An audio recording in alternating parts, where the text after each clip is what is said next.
Good morning, welcome to my channel the TDM. তো কেমন আছেন সবাই? রোজ তো বড় মার রান্না দেখেন, বড় মা রান্না করে, মা সব গুছিয়ে দেয়, কিন্তু আজকে আমি রান্না করব। বাজার থেকে তাই রুই মাছ নিয়ে এসেছি। দেখতেই পাচ্ছেন রুই মাছের পেটিগুলো আমি সুন্দর করে ধুয়ে সাজিয়ে আপনাদেরকে দেখাচ্ছি। তো রোজ রোজ মায়ের রান্না দেখেন, আজকে আমার রান্না কেমন হলো সেটা কিন্তু অবশ্যই কমেন্ট করে জানাতে হবে। আর এরপর যদি আপনারা অন্য কিছু দেখতে চান আমার রান্না, তাহলেও জানাতে পারেন। তো প্রথমে আমি মাছগুলোকে ভেজে নিচ্ছি, কেন কি আমি আজকে করব আলু দিয়ে রুই মাছের পাতলা ঝোল।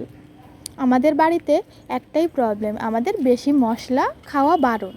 বেশি মশলা কেন বারণ? আমাদের যে বড়রা আছেন ওনাদের হাই প্রেশারের প্রবলেম আছে, তো ওই জন্য আমিও ওনাদের সঙ্গে কম মশলার খাবারই খাই।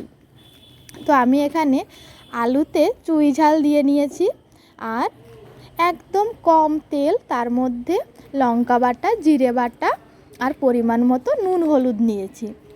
তো এই সব দিয়ে আলুগুলোকে সুন্দর করে আমি একটু টাইম নিয়ে ভাজবো, একটু টাইম নিয়ে ভেজে নেব, যাতে আলুটা একটু সেদ্ধ হয়ে যায়, কেন কি আমার চুই ঝালটাও রয়েছে।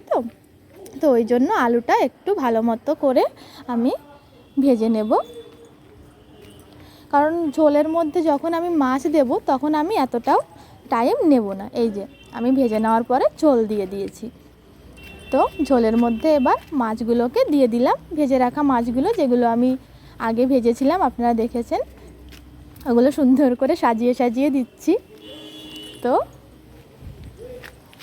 এই যে একটু তেজপাতাও দিয়েছিলাম আমি যখন তেল দিয়েছিলাম তখন, একটু আগে পরে বলা হয়ে যাচ্ছে। আপনারা জানেনই কিভাবে আলুর দিয়ে পাতলা ঝোল করতে হবে রুই মাছের, তাও আমি করছি বলেই আপনাদের সঙ্গে শেয়ার করছি। তো খানিকক্ষণ আমি এটা জাল হতে দেব। আলু দিয়ে আমি ঝোলটা অনেকক্ষণ জাল দিয়ে নিয়েছি, তাই মাছ দিয়ে আর খুব বেশিক্ষণ জাল দেওয়ার দরকার নেই। একটু নেড়ে চেড়ে নিচ্ছি আমি। তো আমি দেখলাম ঝোলটা আর একটু ঘন হলে ভালো হতো, তো আমি 2-3 পিস আলু দেখুন তুলে নিচ্ছি। এই আলুটাকেই আমি একটু পেস্ট বানাবো, পেস্ট বানিয়ে আবার এই ঝোলের মধ্যেই দিয়ে দেব। তাহলে কি হবে, ঝোলটা একটু ঘন হবে আর খেতে আমার তো একটু ভালো লাগে। তো ওই জন্যই আমি এবার আলুর পেস্টটা ঝোলের মধ্যে দিয়ে দেব। আপনারা কেমন লাগছে অবশ্যই জানাবেন, আর ভালো লাগলে চ্যানেলটি অবশ্যই সাবস্ক্রাইব করে দেবেন। শুধু সাবস্ক্রাইব করলেই হবে না, লাইক কমেন্ট করতে হবে, শেয়ার করতে হবে অন্য বন্ধুবান্ধবদের সাথে, যাতে তারাও আমার ভিডিও দেখার সুযোগ পান।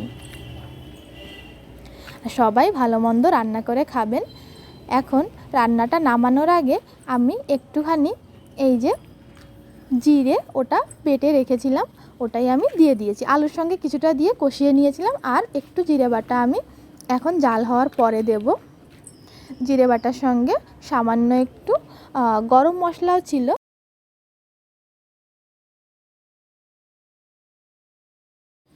আর এই দেখুন একদম পাতলা ঝোল।